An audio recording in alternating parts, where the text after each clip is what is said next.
Hey y'all, we are Spectrums TV and we are here amongst the element and we are talking about homeless in Milwaukee. There are stories that you are going to be shocked about.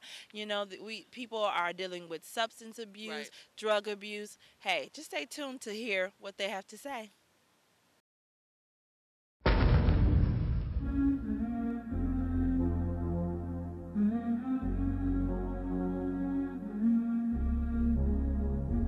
Hey, it's Aaliyah, Pandora, and Iberia Spectrum's talk show, and we are on the scene right now. And what you see behind us is a lot of homeless people getting all the help they need. They're getting food, they're getting clothes, they're getting washcloths, because most people don't even know that, of course, homeless people need to wash up. Where are they going to get towels from?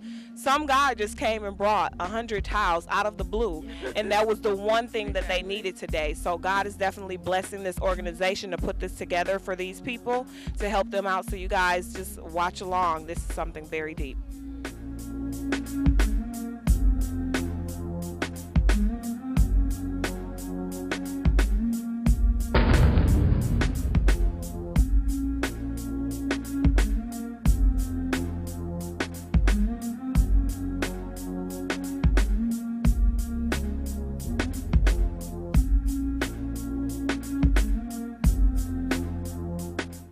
And this is Sue, everyone. Sue, you say you've been on the streets for 5 years. 5 years. Tell us your story. Tell us about the experience that you have. Because the thing is, we come out here, and I'm putting on my gloves, but I get to go home. So tell us about the experience and why, you've chosen the homeless lifestyle, or is it a choice? Well, at the time, I had no choice. Yes. I lost my house after my mother passed away, and I thought I was gonna get the house, but then I found out that the bank owned it.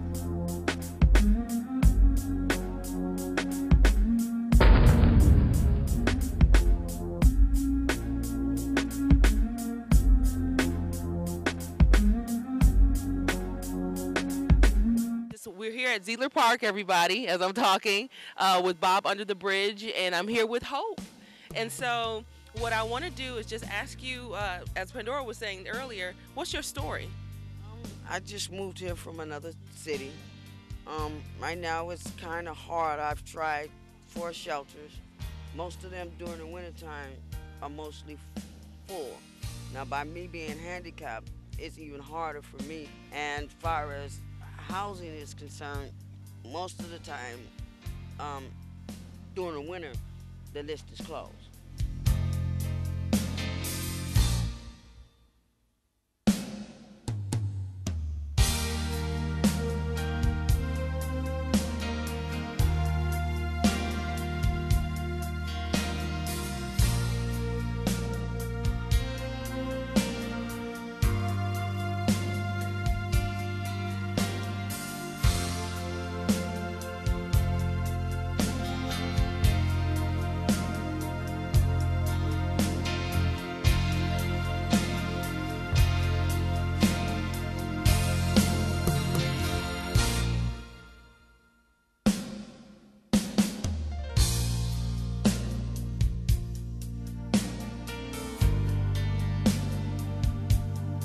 It's your girl Iberia. I'm here with Aaliyah and Pandora. We are Spectrum's talk show, and we are here in Zeidler Park. You normally see us on the scene at different venues, dialed up, but we are actually dealing with a very, very serious topic: homeless in Milwaukee. So anyway, It's cold out here, and it's people. cold. It is cold. And Imagine what homeless people have to go through. So we don't want to complain. Okay, and what's your name? My name's Keith. I'll just Keith. give you that, Keith. Okay, Keith. Oh, I'll take just the first name, Okay. Keith. You just told me you live under a bridge. Yes, ma'am, I do. So you've been homeless for how long?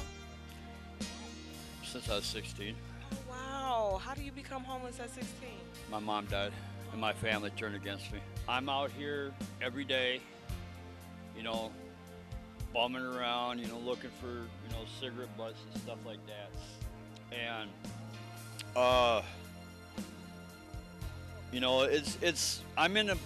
I'm getting ready to get into a program through healthcare for the homeless. It's just that it's taken me a little longer than I expected. With my hip, the arthritis, the severe arthritis, my hip and stuff like that, it hurts. Every morning when I wake up, I'm just like, oh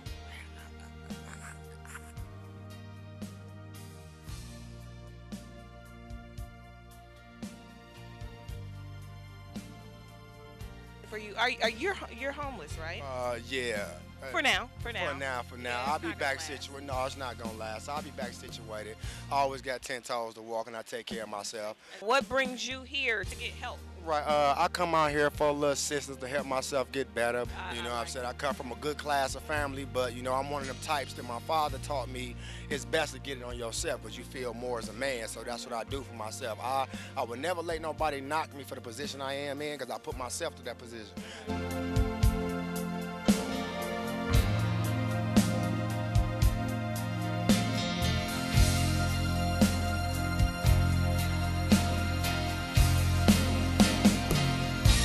Hello, everyone. We are so delighted and blessed to share the story for Homeless in Milwaukee. We are here with Mr. Bob under the bridge, and he is helping the homeless.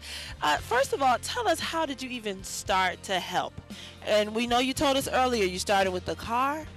Yeah, basically started with a just an SUV and went out under the bridges and vacant warehouses and found the homeless people and found out what they needed, and it grew to be what it is now. Well, what was the passion behind that? Why did you decide? I mean, there's a need. I think God hit me over the head. Wow, I understand that. I used to volunteer at Cross Lutheran on 16th and Walnut. They have a bread of healing ministry, and primarily, I don't know. I honestly, one day I was driving home from there, and somebody told me I had to do something, and it was an outside force, and I can only say it was God. And so it took me a while to figure out what I really wanted to do, but I've always had a passion for homeless people. You know, they're real people. They're people just like you and I. Maybe been dealt the wrong hand at some point, but I'll be honest with you, these are my friends, and I love them all dearly, and that's why I'm here. Yeah, that's great, because when we walked up, you just immediately just said, give me a hug, you know, right, and embraced us in. Tell us, I know, you said they're your friends. How do you really feel that you, I'm sure they've told you how they are thanking you and stuff like that, right?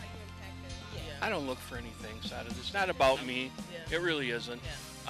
Everything that we get is donated. Our funds are donated. Our towels are donated. So this isn't about me at all. I'm the vehicle. That's all I am. The guy upstairs is the guy that takes care of us. And do I appreciate the thoughts and the thanks? Absolutely, because it makes my day. And every day I go home from here, I think, it's only one day out of the week, but maybe I just made them a little happier. How can people help Mr. Bob? Exactly. Well, our struggle is always finances and the goods that we need. When we give out a hygiene pack, that's about $5 a week per person. Today we had about 100 people here, I would suspect. So, that's a $500 bill that we spent this week. We get a lot of donations of hygiene, so that helps. We like to have the toiletry size, like the size that you get in a hotel. Yeah. Because it's a lot easier for them to carry that. Clothes is always a big thing. This time of year, it's long underwear, jackets, hoodies, warm stuff. That's really what we need. In the summer, it's a little bit lighter. I mean, we don't need to carry as much, but this time of year it gets tough. So where do we find you? Do we look for right here? Truck? Oh, right. Right So people just come to the park and you're we come every Saturday. Okay. We're going to change the Saturdays now. I know today's Sunday, but we're going to Saturdays. And if you want to get a hold of me, you can either email me, mrbobutb@gmail.com, or my telephone number is 262-649-6657, or just take a look at our Facebook page. And what's the Facebook page? Mr. Bob's Under the Bridge. Yeah. Mr. Bob's Under the Bridge, guys. Help out if you can, if you want, if you will, because they definitely need help with this. This is not like a 1 week thing or a 1 day thing. This is an ongoing thing. He's been doing this for years. When we were talking earlier, you said that when you first started this in your car, that you had to get the homeless to trust you. What does that mean? I guess the thing is as your cameraman walked around today, I did have some people come up to me and say, you can't do this and yada. Listen, they have very little trust for anybody because they're experts at survival, and part of survival is not trusting people. So it took me, honestly, about 2 years to really get where I could, I can ask them now, where'd you stay last night? And they'll tell me. They'll not say around. They'll tell me where they stayed because they know that I'm not sending anybody down to get them or anything like that. So they're a very unique society. They're real people. They're living a different life than you and I are. And when you get to know them, there's some really cool stories going on. Yeah, There really exactly. are. So it's amazing. What's one of the worst case scenarios that you witnessed being out here? Wow. Yeah, we had a lady about 2 years ago. Her name was Colleen, who we've seen her for 3 or 4 years. And quick story about her. One day, we were going over to the Holton Street Bridge, and we saw a body laying on the sidewalk, and it was about 90 degrees out. It was very, very hot. So of course we jumped out and ran over there right away, and it turned out to be Colleen, and she was a crack addict and an alcoholic. And we got her up, got her some water, got her taken care of, actually cleaned her. We took all her clothes off and cleaned her top to bottom. And back then, we didn't have the facilities like with this truck and everything. We had these little wipes that were, about this big. So try doing a whole body with that. So we got her all cleaned up, and we sat her down, gave her some water, and I combed her hair, and some other volunteers washed her up real good, her hands and her feet. And 2 weeks later, they found her in the river. Oh, So gosh. addiction took her right down.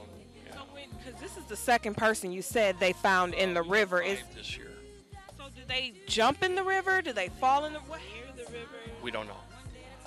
There's never, the story is they're in the river. We don't know how they got there, why they got there, but they're in the river.